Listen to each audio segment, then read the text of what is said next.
estamos aqui, né, com o José Augusto para poder falar sobre o tema cidades sustentáveis. É possível? O José Augusto, ele é engenheiro civil, né, cursou sua graduação na UFRJ, tem seu mestrado em engenharia pela UF, especialista em sustentabilidade e competitividade, consultor em normalização, regulamentação, avaliação da conformidade, sistemas de gestão e risco e membro da Academia Brasileira da Qualidade. José Augusto, é um prazer estar aqui com o senhor conosco, viu? Estamos muito gratos pela sua presença e a palavra é com você. Fica contigo. Okay. Fica à vontade aí, o tempo é todo seu. O tempo é todo meu, não, só uma parte dele, senão a gente tem essa plateia. Deixar uma parte para os outros também, né? Fazer as perguntas. Isso. É um prazer estar aqui com vocês, agradeço muito essa oportunidade. Como engenheiro civil, que vocês falaram, que eu digo de brincadeira que eu mexo agora com essas coisas estranhas de maneira mais abrangente, mas eu fui aluno também, eu sei da importância desse tipo de eventos para disseminar conhecimento, aumentar conscientização e atenção, e eu acho que é uma oportunidade de debater alguns assuntos que são oportunos e importantes. E começa com a própria pergunta da Tamires, logo a queima-roupa. É possível cidades sustentáveis? Eu acho que é. Na realidade, eu acho que é uma discussão muito interessante. É isso que eu vou apresentar agora. Então, um conjunto de slides rápidos, só para ajudar as ideias acerca disso. E estou compartilhando a minha tela, vou pôr no modo apresentação. Isso significa que eu deixo de ver vocês.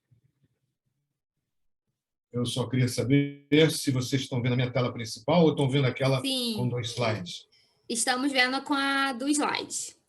Tá 2 certinho slides ou um só? Um slide ou 2 slides? Um só, a apresentação. Um só. Okay. Está em modo apresentação. Bom demais. Então, a pergunta se as cidades podem ser sustentáveis ou não, na verdade, está ligada ao grande tema do evento de vocês, que é a discussão dos Objetivos do Desenvolvimento Sustentável da ONU, estabelecidos um grande acordo, um grande desafio autoimposto pelas sociedades, pelos países, há uns anos atrás, em 2015, olhando para o futuro, para 2030, com uma agenda de urgências de coisas importantes que deviam ser feitas para que as coisas não corressem mal. Perdão. Isso tem que ver com, na verdade, em a gente lidar e enfrentar os grandes desafios que o mundo enfrenta hoje em dia. E um colega nosso aqui do Brasil, Haroldo Matos de Lemos, que é o vice-presidente do comitê da ISO, que trata das normas de gestão ambiental, a famosa ISO 14000, ele já vem falando sobre esse tema do desenvolvimento sustentável já há muito tempo, e acho que ele tem uma síntese muito boa sobre esse conjunto de problemas, que é essa descrição dos desafios que o mundo enfrenta. Na verdade, olhando de uma maneira mais abrangente para os grandes desafios da sustentabilidade, a gente pode resumi-los nesses 3 pilares. Um é garantir a disponibilidade de recursos naturais atuais e no futuro, que eles não se esgotem.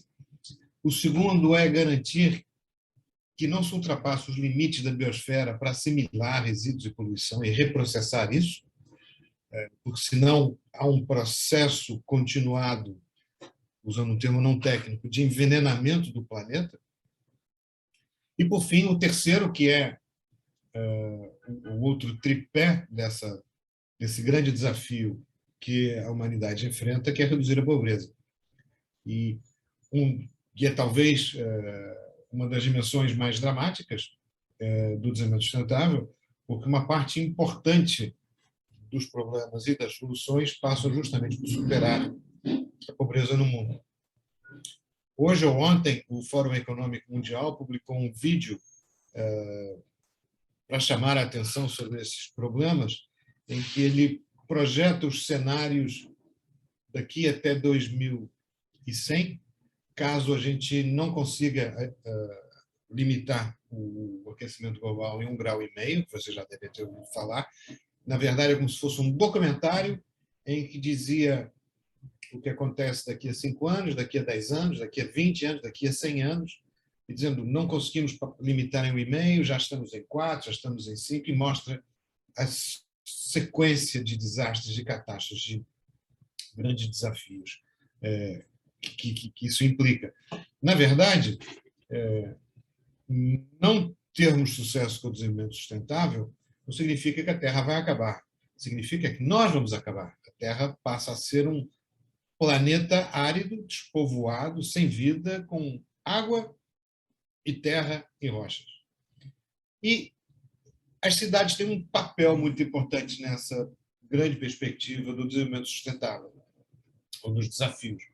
No fundo, as cidades, se em termos de área têm uma participação muito pequena da superfície da Terra, só 2% da superfície da Terra são áreas urbanas, mas isso representa 50% da população, 60% do consumo de energia da humanidade, 70% da geração de riqueza e 70% da geração de resíduos sólidos e gases de efeito estufa. Então, o impacto das cidades é muito grande. Isso significa que, se nós queremos falar sobre desenvolvimento sustentável ou sobre sustentabilidade, nós temos que encarar de frente, e aí vai o pleonasmo de encarar de frente, que não pode ser encarar de costas, o grande desafio que são as cidades.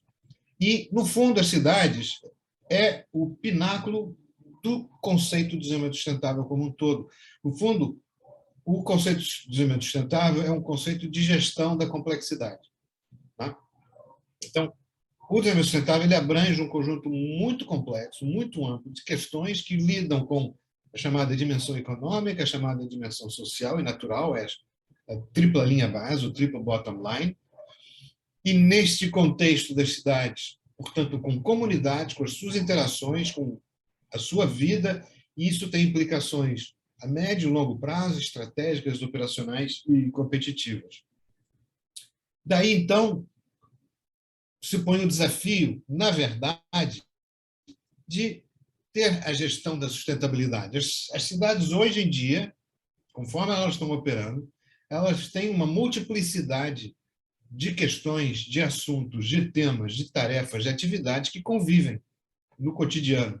Então, isso por si só já é uma coisa complexa do ponto de vista da gestão de uma prefeitura, de uma região metropolitana e da comunidade que aí está inserida. Aqui são exemplos de planos, de ações.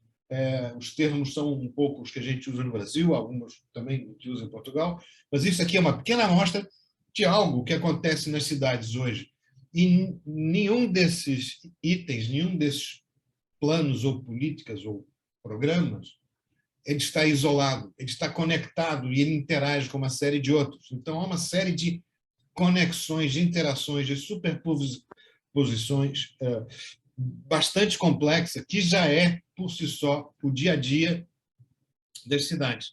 Mas, se nós pensamos que isso é o hoje, nós estamos querendo pensar o para frente, e o para frente, então, se pôs, como eu mencionei, nesse acordo internacional, em que acabou sumarizando tudo em 17 grandes desafios, 17 grandes objetivos que a humanidade, que os governos se puseram, nós vamos perceber que uma das primeiras coisas que temos que fazer é olhar para a cidade, olhar o que nós fazemos na cidade e olhar para esses objetivos do desenvolvimento sustentável e entender o que é que um tem que ver com o outro.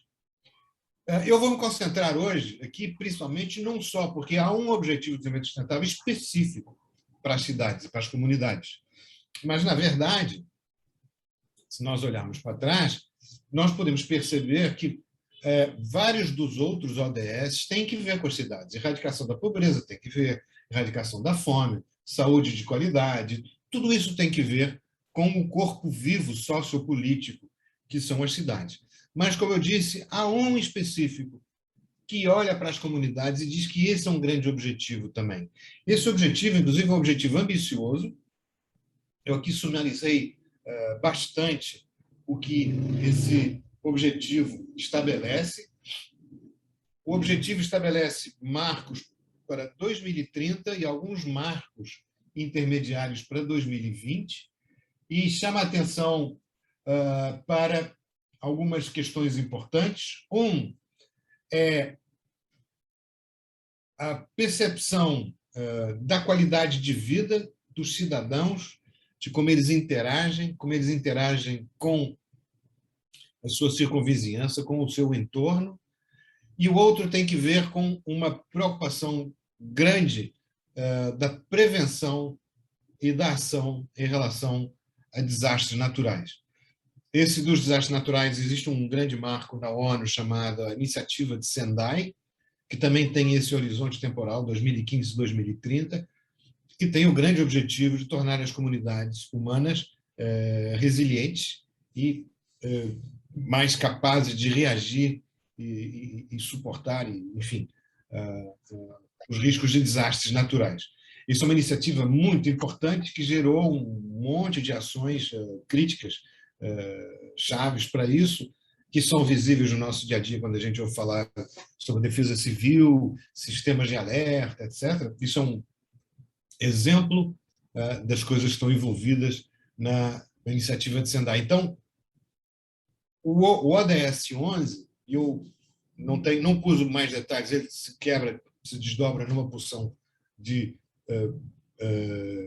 subobjetivos e metas operacionais mais específicas, falando sobre cultura, sobre natureza, sobre inclusão econômica, sobre segurança, sobre mobilidade, sobre uma série de coisas, mas um grande marco era que até 2020, portanto, até o ano passado, ia haver um aumento substancial de cidades e assentamentos humanos que tivessem adotado e implementado políticas e planos integrados para inclusão, eficiência de recursos, mitigação e adaptação às mudanças climáticas, resiliência e desastres. Vejam que meta ambiciosa. Isso em 2015, pretendendo alcançar em 2020, e depois o conjunto de ações que tinham que ver com o marco de Sendai.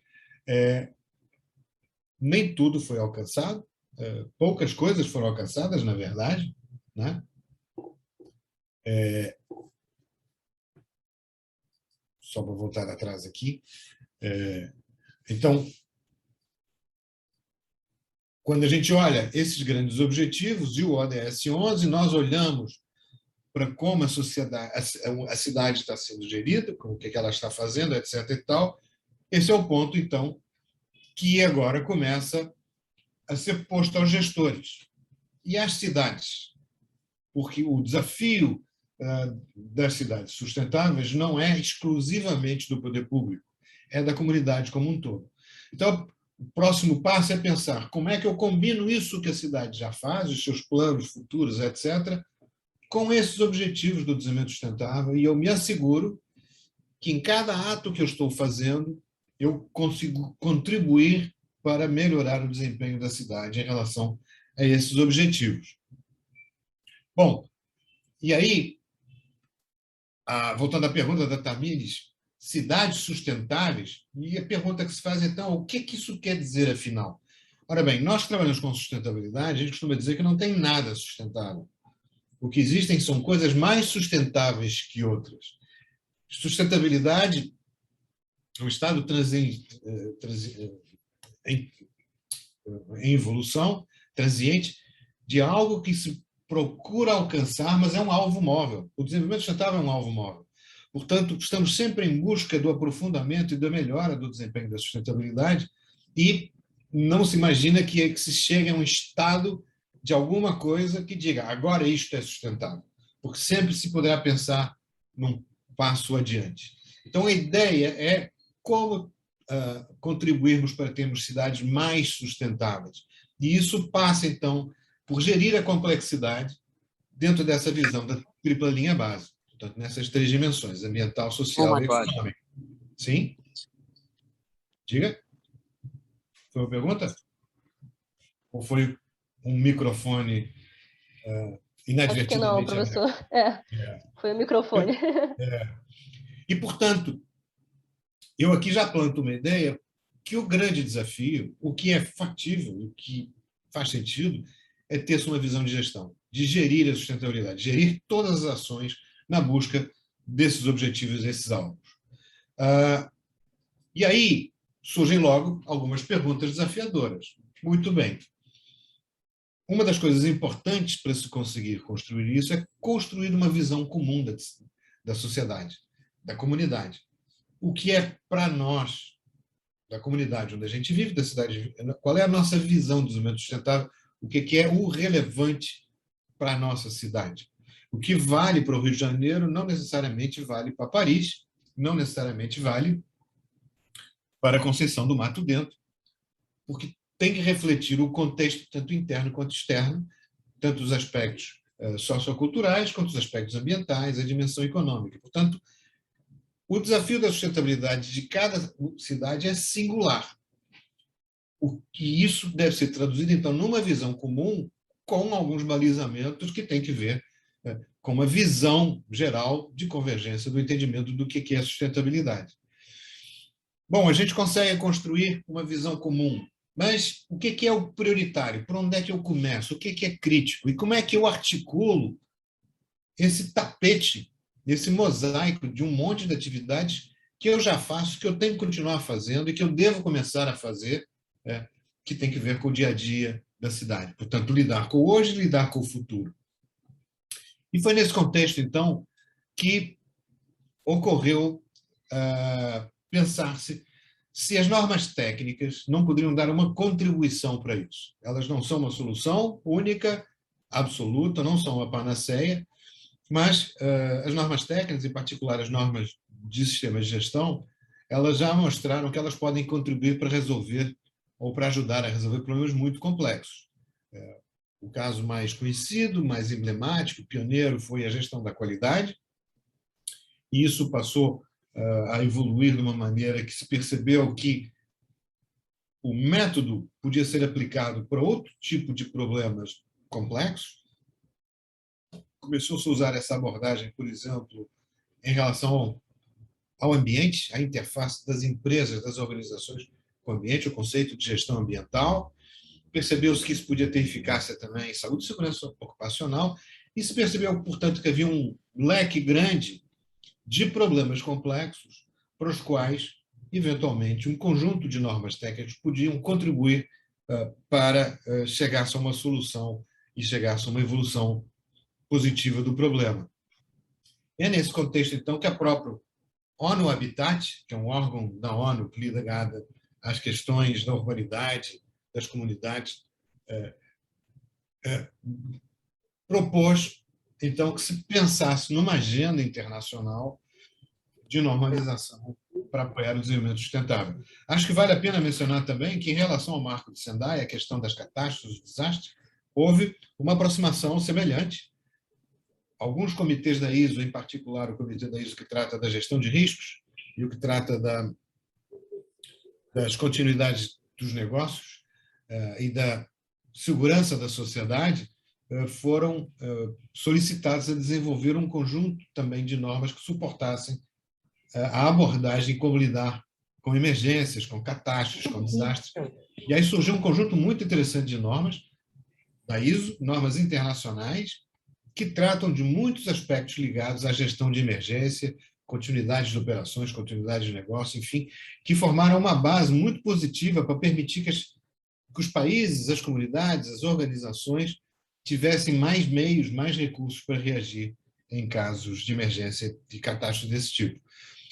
Então, um caminho semelhante foi feito em relação à sustentabilidade, nessa perspectiva de que a gestão da sustentabilidade poderia ser uma das ferramentas que contribuiriam para termos comunidades mais sustentáveis.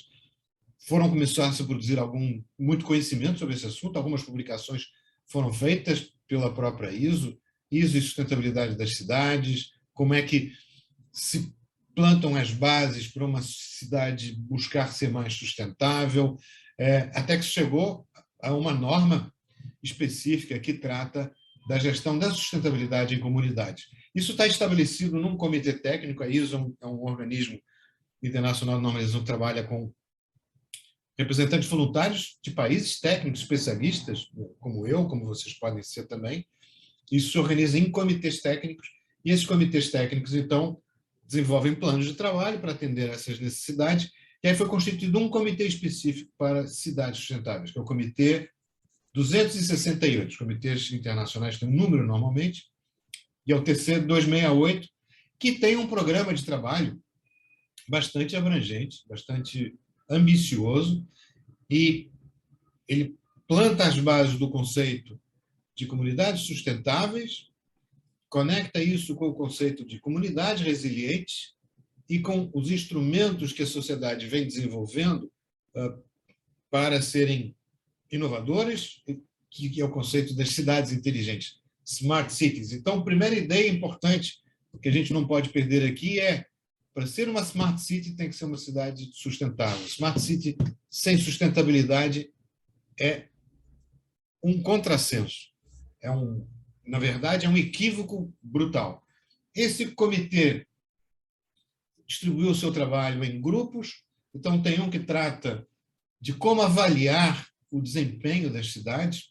Isso tem que ver com definir, por exemplo, indicadores padrão básicos que permitam avaliar o desempenho de cada uma das dimensões, poder as cidades se compararem umas com as outras, serem avaliadas, fazerem benchmarking, né? Como é que conecta uma coisa com a outra. Então, fala sobre modelos operacionais para cidades inteligentes, modelos de maturidade, indicadores, coisas desse gênero. Há um outro que trata sobre como organizar as infraestruturas que possibilitam que as sociedades entreguem serviços que contribuam para a sustentabilidade.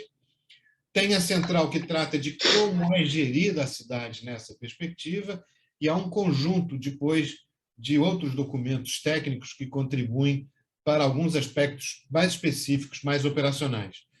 Então, o comitê, só para ajudar a ilustrar as ideias, está organizado em grupos, um grupo que trata de gestão, outro que trata de indicadores, outro que trata dos termos e definições dos principais conceitos fundadores, outro trata das estratégias que possibilitam implementar esse tipo de coisa, e aí tem um subcomitê, que é uma espécie de um mini comitêzão lá dentro, que trata da infraestrutura para as cidades inteligentes, e esse é coordenado pelos japoneses, trata de métricas, envolve transportes inteligentes, discute troca e compartilhamento de dados, aspectos de como integrar a geração e distribuição de energia, chamado Smart Grid, Smart Energy, para potencializar a cidade inteligente, transporte inteligente, enfim. A ideia é proporcionar ferramentas aos decisores e aos operadores sobre como contribuir nessa direção. Já tem uma porção de normas publicadas. Nós, brasileiros, acompanhamos esse comitê internacional. Existe uma comissão de estudos da ABNT específica que lida com as cidades sustentáveis, é a CEE 268, tem o mesmo número do comitê da ISO, eu sou um dos técnicos que participa lá. Tem uma participação importante da academia, é um dos comitês da ABNT que tem mais participação de gente da academia, o que é uma coisa bem legal. E aqui estão alguns exemplos das normas que já foram desenvolvidas. Termos e definições, sistema de gestão, orientações para isso, indicadores de serviços municipais sobre a qualidade e desempenho, análise crítica e inventário do que existe sobre esse assunto, princípios e requisitos para métricas de desempenho, modelos de maturidade, enfim, há um conjunto grande de normas, grande parte delas já são normas brasileiras. Mas eu vou chamar a atenção aqui a duas que ajudam a compreender como isso pode contribuir nesse caminho de termos cidades mais sustentáveis. E acho que convém já agora dizer que o desafio da sustentabilidade é imenso, é muito complexo e é um desafio permanente. Mas nós tendemos a associar isso à necessidade de brutais investimentos em infraestrutura.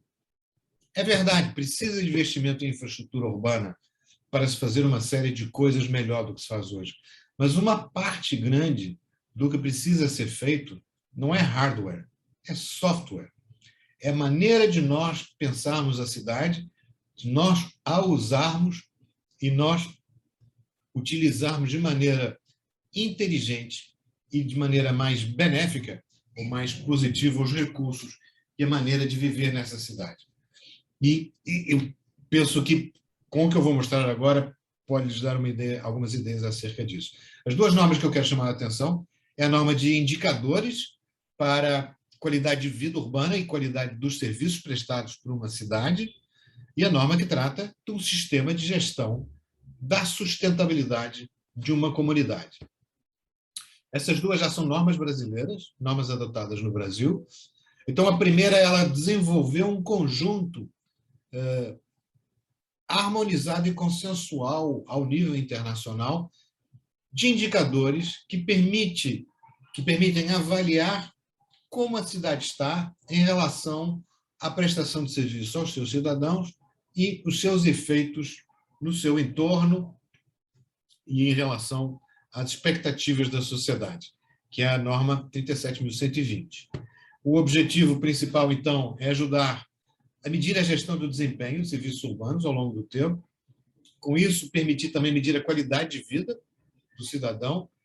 Isso é uma coisa muito operacional, muito objetivo, muito claro, mas uma coisa muito importante é que isso permite as cidades aprenderem umas com as outras. Quando você começa a ver, eu estou tendo esse resultado, a cidade aqui do lado está tendo, por que ele está tendo um resultado melhor do que o meu? Permite fazer benchmark, permite fazer comparação. E esse é um dos instrumentos mais poderosos de gestão hoje em dia, porque a partir disso você compartilha desafios, conhecimento e compreensão. E, portanto, sabendo medir, sabendo onde você está, você consegue definir melhor políticas e consegue estabelecer com mais clareza as suas prioridades. Essa norma ela foi revisada recentemente, a primeira versão foi no meio da década passada, a segunda versão foi publicada em 2020 na ISO, e nós já adotamos aqui no Brasil. Ela envolve 129 indicadores, e 45 são ditos como essenciais, tem mais 58 que são de apoio, que ajudam a aprofundar o conhecimento sobre algum desses domínios, e 24 tem que ver com o perfil da cidade. E vejam, eles abrangem um conjunto bastante grande de coisas. Tratam de economia, de educação, de energia, de saneamento, de água, agricultura urbana, segurança dos alimentos, telecomunicações, segurança, habitação, enfim. É realmente um portfólio do que uma pessoa pode esperar que uma cidade faça, o que uma cidade tenha e do seu desempenho. Então, essa norma ela teve uma boa acolhida e muitas cidades no mundo todo começaram a implantar essa medição desses indicadores de qualidade de serviços, de qualidade de vida, indicadores para a sustentabilidade. Muitos desses indicadores já eram apurados pelas diversas cidades, seja ao nível nacional, por organismos tipo IBGE, quanto pelos próprios órgãos.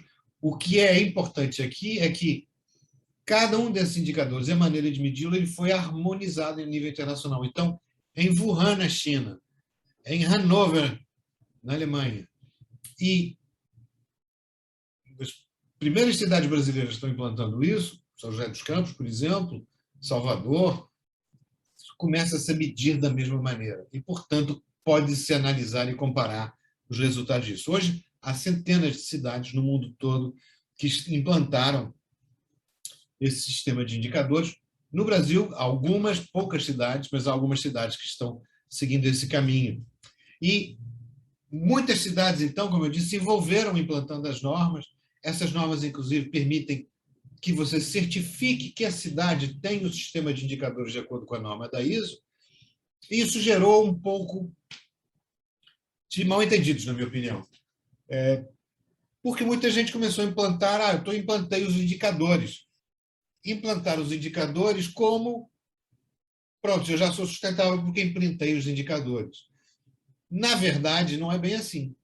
Os indicadores são um elemento fundamental, pilar do conhecimento. Lord Kelvin, vocês todos lembram que o nome da unidade do Sistema Internacional de Unidades para Medição de Temperatura é o grau Kelvin, e é em homenagem ao Lord Kelvin, que foi um físico inglês da virada do século XIX para o século XX, e que foi um dos pioneiros, inclusive, da normalização internacional, foi um dos fundadores da IEC, que é o Organismo Internacional de Normalização na área eletroeletrônica, era um homem de metrologia, era um homem de gestão, e ele dizia: aquilo que não se pode medir, não se pode melhorar. Portanto, a gente não pode gerir se a gente não tiver indicadores. E esse é o papel e a importância dos indicadores. Porque, de fato, os indicadores são ferramentas de gestão e, no nosso contexto, são ferramentas para a gestão da sustentabilidade das comunidades. Eu passo a saber quanto eu estou em relação a alguma coisa e posso, com isso, perseguir melhorar esse desempenho. Então, eu posso medir o progresso. Em particular, medir o progresso em relação aos meus objetivos. Posso, inclusive, estabelecer metas para esses objetivos. Agora, estabelecer objetivos não é uma atividade de indicador, é uma atividade de gestão. Por isso, os indicadores são suporte para a gestão, mas precisa ter gestão, precisa pensar a gestão da cidade, estabelecer objetivos, para, a partir daí, então, você os perseguir, planejar como é que os vai alcançar, monitorar o seu desempenho e, portanto, ir adiante. Ora, um sistema de gestão, no fundo, é o conjunto de ferramentas que possibilitam transformar intenções e desejos em fatos. O sistema de gestão permite você estabelecer objetivos, perseguir os seus objetivos e acompanhar como você está seguindo em relação a isso. Hoje ainda. E hoje ainda eu também vou terminar a apresentação, se tudo der certo. Ok? Bom, em que consiste um sistema de gestão? E isso aqui não é ciência de foguete. Na verdade, foi uma grande contribuição que a administração de empresas deu até para a tecnologia.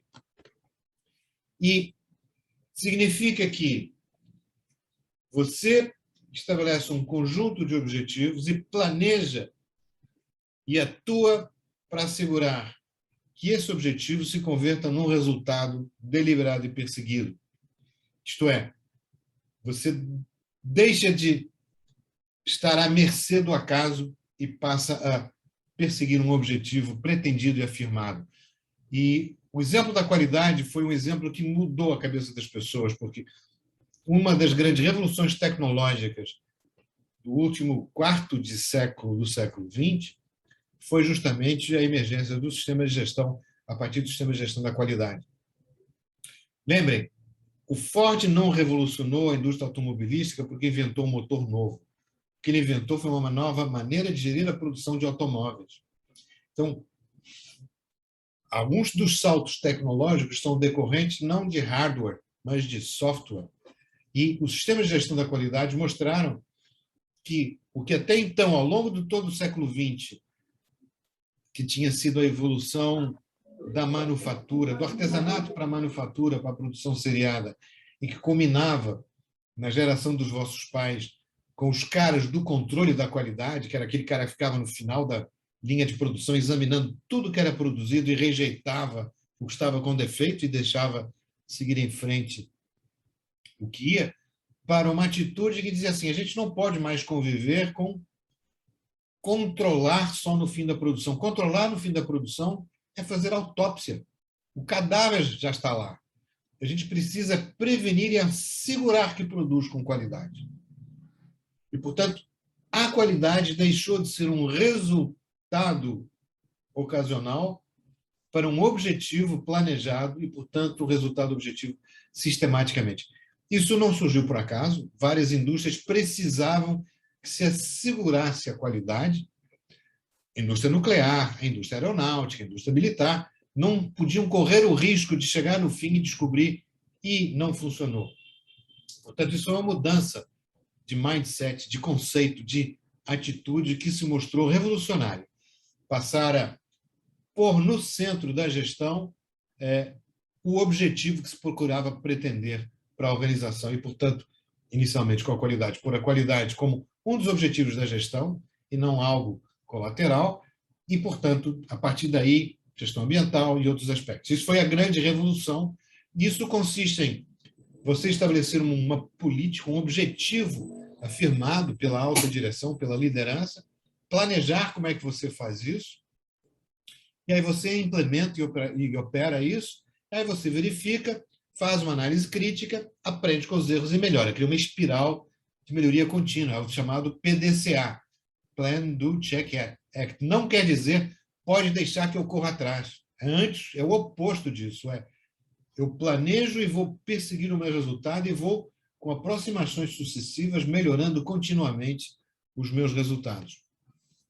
Então, o êxito que esse tipo de abordagem teve para lidar com problemas complexos e crescentemente complexos, qualidade, gestão do ambiente, saúde e segurança no trabalho, segurança da informação, rapidamente houve a compreensão de que a sustentabilidade, que, como eu disse, trata da gestão da complexidade, poderia se beneficiar muito de uma abordagem de sistema de gestão. E começaram a surgir algumas normas nessa área. Aliás, só por uma curiosidade, a primeira norma, digamos, mais abrangente, que tratava de sustentabilidade do turismo, foi uma norma brasileira de sistema de gestão da sustentabilidade para hotéis, que hoje é uma norma da ISO, inclusive, foi uma iniciativa pioneira nossa no Brasil, e que a gente procurou justamente explorar a capacidade de gerir a complexidade para alcançar objetivos deliberados, pretendidos, que implicavam numa melhoria. Portanto, o que se buscou, ou se percebeu, é que, no caso das cidades, sem sombra de dúvida, a visão da gestão da complexidade para proporcionar melhores resultados na direção do desenvolvimento sustentável certamente seria uma ferramenta que poderia ter contribuições importantes. E aí surgiu, então, essa norma, a 37.101, que, portanto, propõe-se a estabelecer uma abordagem sistemática para o desenvolvimento sustentável de uma comunidade. Uma cidade, um bairro, pode ser uma vila, uma comunidade, um território povoado, enfim. E parte de algumas ideias que eu acho que são inovadoras e interessantes, que é lidar com os propósitos e com os temas de sustentabilidade. Eu vou explicar isso um pouquinho mais à frente, o que é. Mas é um denominador comum, um consenso internacional de que, quando a gente fala em desenvolvimento sustentável numa cidade, a pergunta da Tamires desde o início, é possível? Nós estamos falando de um conjunto de coisas e sobre isso, então, consegue-se agir. A ideia, então, é possibilitar que os gestores explorem de maneira sistemática o que fazem e o que podem vir a fazer no seu dia a dia e no futuro para contribuir cada vez mais nessa direção. A norma usa até uma sigla grande, que é o resumo de estratégias, programas, planos e serviços, ou seja, um pouco de tudo o que acontece na cidade, passa por aí, e perceber o que é que isso pode contribuir para o desenvolvimento sustentável. Nós temos essa norma adotada no Brasil e a ideia é que permita, primeiro, ser um dos instrumentos que ajude a construir aquela visão comum, inicial, que eu mencionei, onde é que nós estamos, para onde é que nós queremos ir como cidade, e isso de uma maneira consensual. Com isso, aumentar a eficiência e a atratividade das comunidades, contribuir para os 3 elementos que são o grande motivador do trabalho desse comitê: sustentabilidade e os seus desdobramentos adicionais de smartness, inteligência e resiliência, para esse conjunto de coisas, permitir abordagens intersetoriais e multidisciplinares, como a visão do ciclo de vida, que é bastante importante, nada de trabalhar as coisas em silos, em estruturas compactas não comunicáveis, e estabelecer principalmente sinergias. Aí o conceito é o conceito clássico de um sistema de gestão. Entendo que uma parte da galera que está aí a turma de engenharia, da administração, etc. Então, esse tipo de desenho ajuda a fazer sentido. Mas a ideia é a seguinte: a liderança da comunidade, poder político e partes interessadas, sociedade civil, de olho no contexto próprio em que a cidade está, quais são os seus impactos, o seu contexto interno, o seu contexto externo, estabelece uma meta, um lugar para onde quer ir, uma visão e uma política, então planeja como faz isso, e aí usa a lógica do sistema de gestão, estabelece os mecanismos de apoio de recursos para isso, opera, faz análise crítica e melhoria. Aí, com isso, gera um círculo virtuoso que entrega uma comunidade mais sustentável, mais resiliente, mais inteligente. Portanto, a parte do mecanismo, do reloginho, da caixa de ferramentas que faz o negócio girar, já são umas quantas disciplinas conhecidas. O que é importante é os conceitos basilares para isso. E aí, então, eu mencionei que havia os propósitos e os temas. Chegou-se a um consenso internacional dos especialistas em sustentabilidade, urbanismo, etc., de que se a gente botar uma porção de gente à volta de uma mesa, botar uns chopps em cima da mesa, começar a discutir quais são as coisas importantes, onde é que a gente quer chegar com desenvolvimento sustentável em comunidade, as pessoas vão listar 7, 10, 12 coisas, mas 6 todo mundo vai concordar. Uma tem que ver com a preservação e melhoria do meio ambiente, outra tem que ver com a resiliência da comunidade, outra tem que ver com o bem-estar da sociedade, outro tem que ver com a coesão social, que cada dia que passa é um desafio crescente com a grande mobilidade, enfim, com o novo mundo que a gente está vivendo. Um outro tem que ver com o uso responsável de recursos. E, por fim, o sexto, que é no denominador comum, que é consenso internacional também, é a atividade, a capacidade da cidade, da comunidade, atrair pessoas, investimentos, esforços, cooperações. Então, esses são, sem dúvida, 6 propósitos que são um denominador comum para qualquer sociedade. Claro que as sociedades podem identificar outros propósitos, mas esses são um consenso internacional, uma base comum. E se a gente perguntar, então, mas além disso, quais são as principais áreas da ação? Quais são os principais temas desse treco de sustentabilidade quando a gente pensa numa cidade, numa comunidade? Bom, de caras também as pessoas provavelmente listariam mais, mas esses 12 são o sumo do sumo e são o consenso internacional, de novo, entre chineses, africanos, latino-americanos, países desenvolvidos, países em desenvolvimento. Pode discutir o que quiser, mas certamente vai se falar sobre governança, engajamento das partes interessadas e fortalecimento das instituições. Vai se falar sobre a importância da educação e de construir capacidades e competências nas pessoas. Vai se falar sobre ter um ambiente que promova a inovação, que estimula a criatividade e a pesquisa. Vai se falar sobre saúde e assistência à comunidade. Vai se falar sobre cultura, vai se falar sobre segurança, vai se falar sobre infraestrutura, sobre mobilidade. Não vou lê-los todos, essa apresentação será disponibilizada para vocês, mas tenho a impressão que vocês, batendo o olho aqui, vão chegar, vão concordar que, no mínimo, esses assuntos são comuns, de uma forma geral, em maior ou menor grau, a qualquer discussão séria sobre sustentabilidade de uma cidade. E aí, então, a gente volta àquele problema inicial do gestor, do cidadão, do morador, que é como é que eu junto essas coisas todas que a gente já faz hoje, as intenções que a gente tem, e aí esse tapete aqui, esse patchwork, vocês já vão agora associar mais facilmente com aquele negócio que eu falei das estratégias, planos, programas, serviços, esse conjunto de coisas. E aí, então, você pensa que, além de você buscar os ODS, um sistema de gestão, uma lógica de sistema de gestão pode ajudar a identificar o que cada um desses contribui para aquilo e como chegar lá.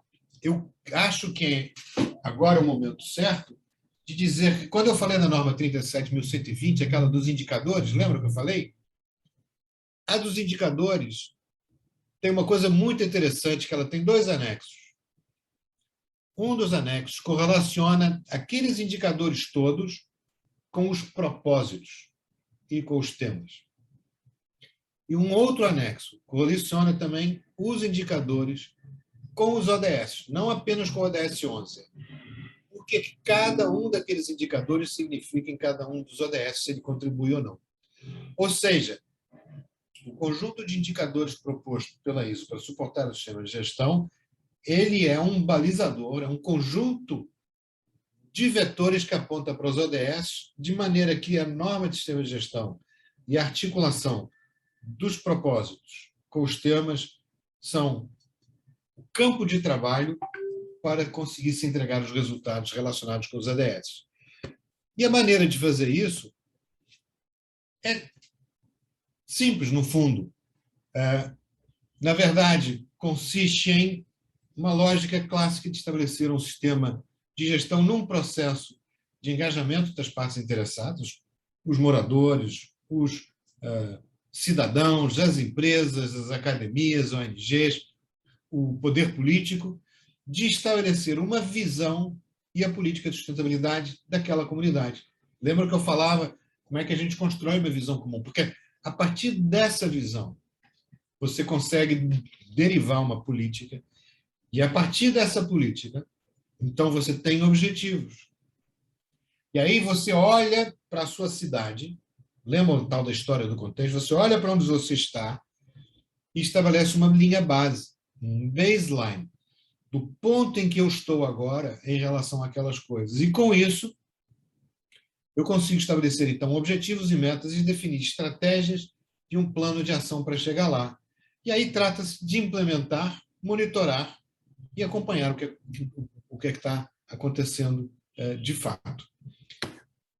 Uma maneira de ilustrar isso é você meio que fazer uma grade.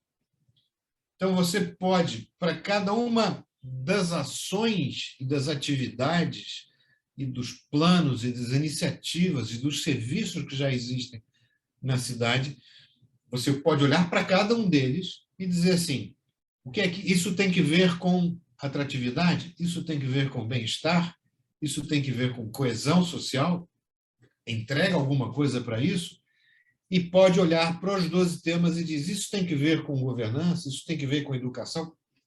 E aí, com isso, você consegue identificar onde você está, identificar oportunidades ou possibilidades de você melhorar o teu desempenho a partir da tua visão e dos objetivos que você estabeleceu. Então, trata-se de você fazer uma análise crítica, ver o ponto onde você está. Você pode fazer um gráfico de teia de aranha em relação aos propósitos, por exemplo, e dizer, eu estou aqui agora e eu quero chegar naquilo lá e o que é que eu preciso fazer para chegar lá. A ideia, portanto, não é burocratizar, antes, pelo contrário, é ter uma visão estratégica de gestão em direção a objetivos e metas que são construídos de maneira participativa e engajada pelas partes interessadas. A norma, inclusive, dá exemplos de perguntas, de autoavaliações que você faça em relação aos propósitos e em relação aos temas, de tal forma que, com isso, você possa fazer essa análise crítica e, a partir daí, construir, então, assim, a sua linha base, onde eu estou e de onde eu quero chegar. E esse onde eu quero chegar é que é fundamental que seja o resultado de uma articulação, de uma concertação pública, engajamento das partes interessadas, daquela visão comum que eu mencionei. E isso já está acontecendo no mundo. Tem cidades que estão implantando isso em projetos piloto, por exemplo, em bairros, ou em algumas dimensões específicas, por exemplo, em relação a 2 propósitos. E aqui estão alguns exemplos de casos concretos que estão acontecendo no mundo. Eu sugiro que vocês depois sigam esses links que estão aí, que vos possibilitarão mergulhar um pouco mais nesse assunto. Era isso que eu tinha para propor, mais para suscitar perguntas e reflexões comuns do que alguma solução fechada e amarrada para isso. E agora sou todo ouvidos em relação às vossas perguntas. Eu vou parar de compartilhar a minha tela. Está bem assim? Tá ótimo, José. Muito obrigada, viu? A palestra foi incrível, foi bem didática, explicou muito bem. Já tem uma pergunta aqui. Deixa eu abrir aqui. Cadê? Foi do Rômulo Viel. Ele perguntou. Até onde sabemos, uma das grandes dificuldades é de convencer os responsáveis em tornar a decisão de direcionar as políticas no sentido de viabilizar a adoção de práticas... perdão. Adoção de práticas dessa natureza. Como facilitar a adesão desses responsáveis? Essa pergunta é bacana E queria agradecer ao Rômulo. Eu conheço o Rômulo, é um amigo meu. É um grande profissional da área da sustentabilidade também. E, e, e a pergunta é muito boa. Na verdade, há dois elementos importantes aí. Aí eu me lembro quando alguns de vocês não eram nascidos, outros eram muito jovens, mas quando se começaram a desenvolver as normas de gestão ambiental, as normas ISO 14000, os primeiros selos verdes no mundo, vieram os alemães fazer uma palestra aqui no Brasil. Eu trabalhava na ABNT na época, nessa área, e os alemães começaram a dizer assim, por que é que nós temos essas iniciativas públicas de gestão ambiental, etc.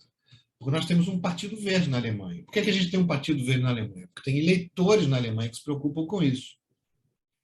Se eles não tivessem puxando a agenda, talvez nós não estivéssemos sendo pressionados para apresentar soluções nessa direção.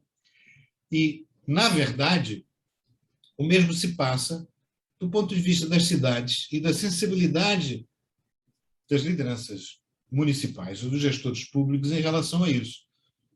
Eu acho que é indiscutível que há uma preocupação crescente por parte da cidade, da sociedade, dos cidadãos, em relação às questões de sustentabilidade. Isso ainda tem uma certa cacofonia de termos, confusões conceituais, práticas socioambientais. Agora tem até uma sigla nova no mundo empresarial que só vem para confundir mais em vez de ajudar, que é ESG, né, de ambiental, governança e social. Mas, no fundo, discuta-se o que se discutir, sabe-se que as pessoas estão cada vez mais preocupadas com gases de efeito de estufa, com gestão de resíduos, poluição e sustentabilidade de uma maneira ou de outra. Então, eu acho, Rômulo, que há duas linhas de força nessa história. Uma é a sensibilidade dos políticos de perceberem que tem que dar alguma resposta, até para que possam desempenhar bem as suas funções e atuar, sobreviver como políticos. Eu não sou dos que fazem parte da demonização da política, acho que a política é uma necessidade civilizacional e eu muito me engano, mas a impressão que eu tenho é que todos os nossos políticos foram eleitos por nós, eles não nasceram em cogumelos, não vieram de naves espaciais, portanto, todos nós estamos fazendo parte desse jogo de uma maneira ou de outra. Então, esse interlaçamento das pressões, das preocupações sociais geram respostas que podem ser mais ou menos informadas. Eu falei da cacofonia de conceitos, etc., e, de fato, a complexidade da sustentabilidade é para deixar qualquer um atordoado. Eu vejo um prefeito de uma cidade, que pode ser pequena, média ou grande, quando ele senta todo dia na frente da mesa dele e olha aquele monte de pepino de problema, ele deve ter que respirar fundo 3 vezes para pensar como é que ele faz. E é justamente uma das utilidades desse tipo de ferramenta que eu estou mostrando, que ela ajuda a pôr um norte nisso. Agora, nós precisamos que eles saibam disso. Eu dizia de brincadeira que certificações secretas e normas secretas não servem para ninguém. Então, esse tipo de coisa que nós estamos fazendo aqui é tentar trazer e levar aos diversos atores da sociedade a utilidade desses instrumentos, a oportunidade deles, que pode ajudar nesse fator. E aí cabe, justamente, entre o jogo de pressões, de pesos e contrapesos da sociedade, a pressão política genuína, que pode impelir uma cidade a agir. E, assim, hoje em dia, os gestores estão entre tomar um monte de medidas tópicas, conserta daqui, conserta dali. Eu lembro sempre de uma figura meio típica, como eu fui engenheiro civil, né? Cheguei a trabalhar com barragens, que negócio do dia, que tem 2, 3 fugas d'água e tem um cara lá segurando o dedo. Daqui a pouco ele não tem mais dedos para tapar e aquilo vai vazar de alguma maneira. Claramente, a sustentabilidade ela não é resolvida com medidas tópicas. Logicamente, priorização é muito importante, tratar o que é mais urgente é fundamental, mas uma abordagem de visão sistêmica é essencial, e é esse tipo de coisas que pode contribuir. tenho a impressão que, à medida que os políticos se aperceberem disso, serão mais propensos a buscar soluções mais abrangentes que serão mais perenes, ok? Este tipo.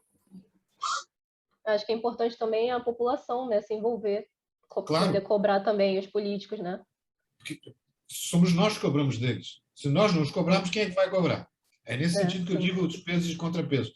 E aí o cidadão, juventude informada, as ONGs têm um papel fundamental nisso tudo. Academia também, mas o conjunto da sociedade é que fará as pressões necessárias nessa direção, eu acho. Sim, concordo, com certeza. Eu tenho uma pergunta também, eu queria saber qual é o desempenho do Brasil nesse momento atual, com relação a essa ODS em específico, essa cidade sustentável.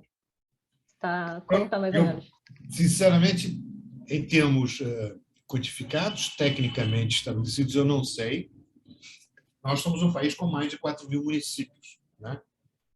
Então, eu sei o seguinte, nós temos cidades com muitas iniciativas muito interessantes que estão entre cases mundiais, temos uma área média que se debate permanentemente com ausência de recursos, dificuldade de recursos. Então, nós temos do melhor e do pior.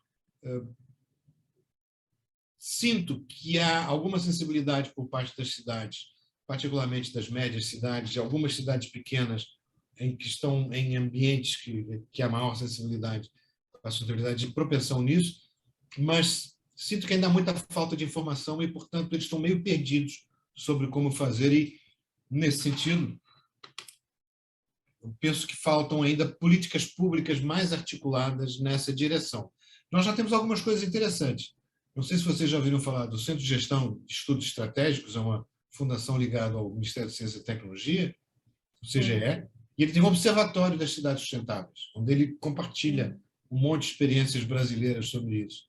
Há várias iniciativas nesse campo já acontecendo, mas elas ainda estão muito picadas e eu acho que precisa sacolejar mais nisso. Mas não dá para dizer para você que nós estamos em enésimo lugar. Te digo o seguinte, quando a gente olha, por exemplo, em relação à ISO em particular, estas normas da ISO, nós somos um dos grandes ausentes. Buenos Aires foi uma das primeiras cidades da América Latina a implantar o sistema de indicadores, né? Na Colômbia também, nós estamos tendo as primeiras agora. E nós participamos ativamente do comitê da ISO, né? Mas a gente ainda não está conseguindo ter a ressonância interna que eu acho que era importante que houvesse. Estamos tentando, acho que vamos chegar lá, mas precisamos... Penso que temos eleições em 2022, vão ser eleições muito dramáticas ainda, vão ser eleições de rixa, de briga de comadre, mas possivelmente alguns desses temas podem começar a surgir de maneira mais serena. Ótimo, obrigada. Tem mais uma pergunta da Tamires. Ela perguntou: quais os principais desafios que você acha que a gestão pública tenha para pôr em prática uma cidade sustentável? Eu acho que são talvez dois. Eu estava conversando com uma amiga minha da Secretaria de Meio Ambiente de São Paulo ontem. Ela fez uma live participou de uma live muito interessante sobre compras públicas sustentáveis no setor da saúde, que a gente tem alguns cases no Brasil fantásticos. E eu estava conversando com ela, porque eu debato muito esses temas com ela. E ela disse, esse negócio de cidade sustentável, cara, é um problema no Brasil, porque as prefeituras não têm dinheiro. E eu disse, Denise, mas o primeiro ponto é a gente se dar conta que a questão da sustentabilidade das cidades tem que fazer um shift do hardware para o software. E do ponto de vista do software, ou seja, construir uma visão comum, estabelecer grandes objetivos para isso e persegui-los com os recursos que se tem, é um passo descomunal que não precisa de tanto dinheiro assim, precisa de vontade política. E essa vontade política ela deve ser dividida, quase com o candeeiro aqui, do lado caía. Ela tem que ser compartilhada entre o poder político, o poder prefeito, Câmara de Vereadores, etc., e o aparato estatal, né? A burocracia, os servidores. Porque, classicamente, nas organizações públicas, quando a gente começava a implantar qualidade lá nos anos 90, nas indústrias, a gente dizia, um dos grandes obstáculos às mudanças são a média gerência. Do ponto de vista da máquina pública, muitas vezes é justamente a burocracia que resiste a isso, resiste a mudanças de você começar a estabelecer e dizer que eles têm que cooperar com a secretaria rival, que eles têm que estabelecer. Isso é desafiador. E, portanto, a liderança política de uma prefeitura, muitas cidades têm estabelecido um comitê de governança para a estratégia de sustentabilidade que combina poder público, representantes da Câmara de Vereadores, prefeituras, secretários, com sociedade civil, representantes de ONGs, da associação comercial, para tornar aquilo realmente um objetivo compartilhado da cidade, para empurrar a máquina para ir adiante. Eu acho que são esses dois elementos, mais do que o dinheiro. Uhum. Tem que ter vontade, né? Só com dinheiro não tem como. Tá bom. Alguém tem mais alguma pergunta, pessoal? Eu tenho, assim, eu queria aproveitar esse gancho aí que você falou das cidades que tem case de sucesso. E eu queria saber se você consegue dar algum exemplo de uma cidade no Brasil que tenha se destacado, esteja evoluindo de uma forma, assim, bem positiva, né? Esse que vale esse destaque internacional mesmo. Tá. Tem várias. Um caso muito interessante é o caso de Niterói. O prefeito de Niterói atual é uma pessoa que sempre esteve muito envolvida com o tema da sustentabilidade, é o Axel Grael, que é daquela família de velejadores, ele é engenheiro florestal, etc. Então, tem várias iniciativas muito interessantes de processos participativos, etc. Brasília estava, o governo do Distrito Federal estava trabalhando com alguns aspectos ligados aos indicadores de Smart Cities, um case também interessante. Salvador também estava mexendo com isso. São José dos Campos, se eu não estou enganado, implantou o sistema da qualidade de serviço, inclusive foi certificado pela ABNT agora esses dias, né? A Prefeitura de Pinhais, existe um guia de como aplicar a ISO 9000, qualidade, em municípios. E qualidade é a dimensão econômica da sustentabilidade. E eles são um case muito interessante da aplicação de boa governança em termos de objetivo, e eles estão incluindo os ODS na gestão disso. Então, São José dos Pinhais é um caso interessante também. Eu não quero ser injusto, de minha memória não vai lembrar de todos, mas são alguns exemplos. Então, nós temos casos concretos no Brasil, e eu estou pensando aqui, nos exemplos que eu estou dando, eu estou falando mais de gestão, tá?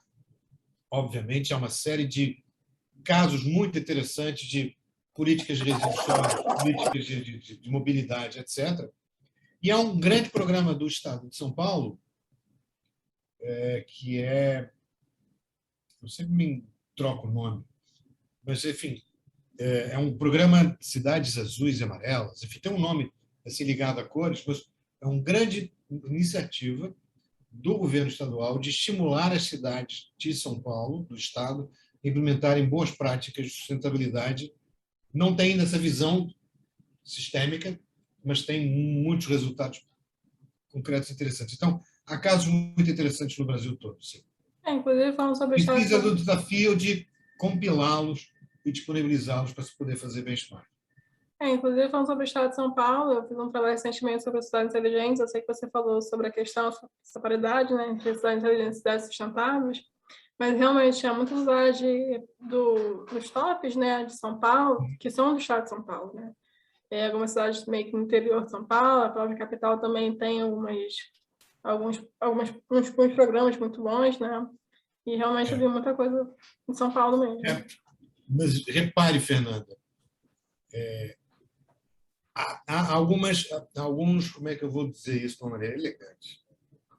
Até por falta de conhecimento e até pela atração que o termo tem,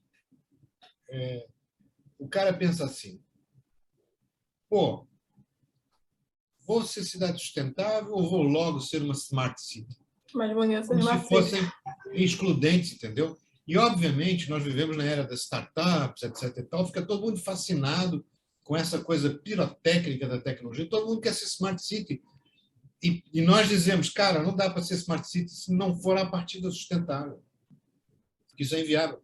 Mas essa visão, que eu tenho o atrevimento de dizer clareza conceitual, obviamente é só para nós, técnicos. Do ponto de vista da sociedade, da política, para eles são três coisas muito distintas. Smart City, cidade resiliente e cidade sustentável, e na cabeça deles sustentável é muito mais difícil de ter. Né? Mas isso é que é o importante. O que adianta ter uma cidade inteligente se ela não é sobrevivível, se eu posso usar uma forçação de barra no tema? E quem é que vai sustentar aquela energia toda para ser isso?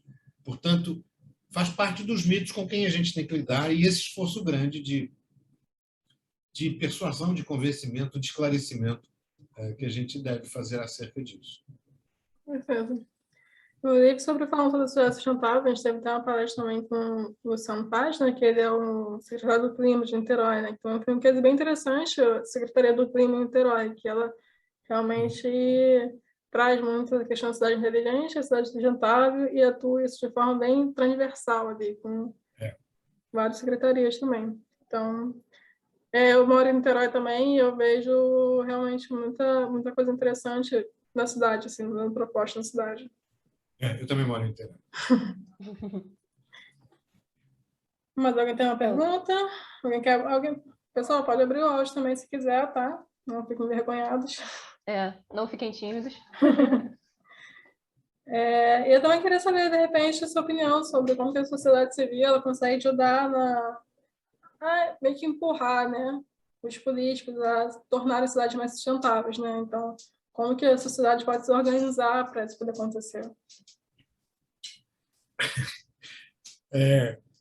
Do jeito que ela deve fazer para exercer a cidadania.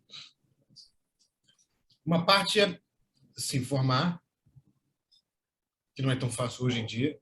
Hoje em dia a gente vive também um processo caótico de informação, né?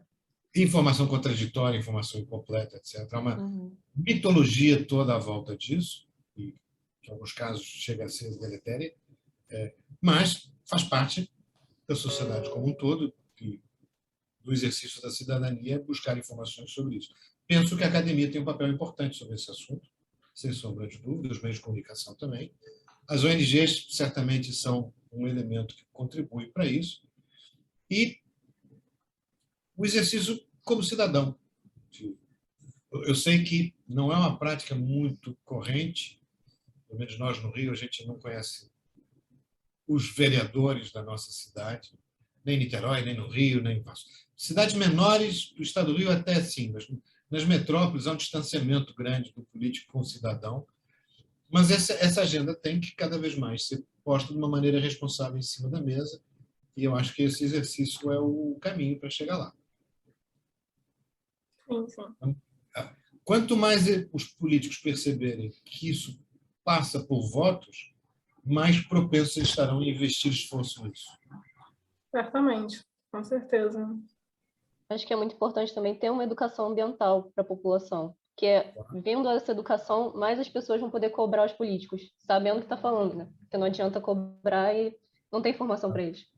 Exato. E trazer isso para os mais novos também, né? Para as crianças, para adolescentes, né? Que eles não votam ainda, mas muitas vezes levam essa informação para casa e a futura sociedade, né? Pessoal, alguém tem mais alguma pergunta? Podem abrir o áudio aí e falar à vontade. Não tenho vergonha. Estamos em casa. Acho que é só, né? Então eu vou abrir aqui para fazer o sorteio. Você botou o nome do palestrante também? Vou colocar. Você também participar do sorteio?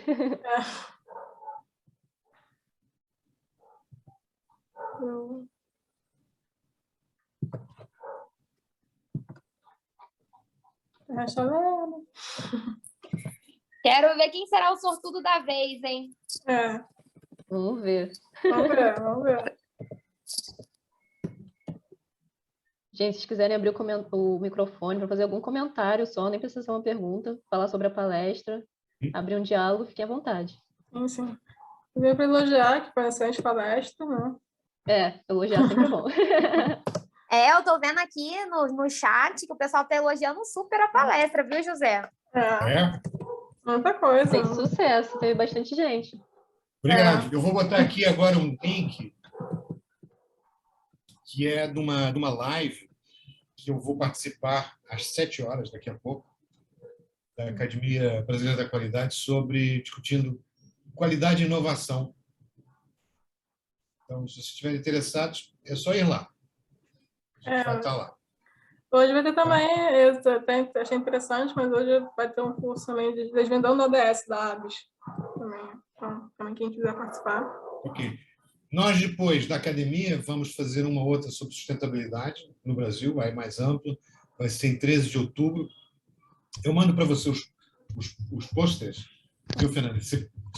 Manda para a gente, a gente compartilha no Instagram. E depois, eu acho que em dezembro, eu vou participar de uma outra também da academia sobre SG, sobre sustentabilidade e os desafios que isso representa para as organizações também. Manda tudo para a gente vai compartilhando tudo no nosso Instagram. A gente manda também no grupo da faculdade. Tem bastante gente. De qualquer das maneiras, vocês ficam com o link, porque depois ele fica na página do YouTube da Academia Brasileira da Qualidade, vocês podem assistir depois.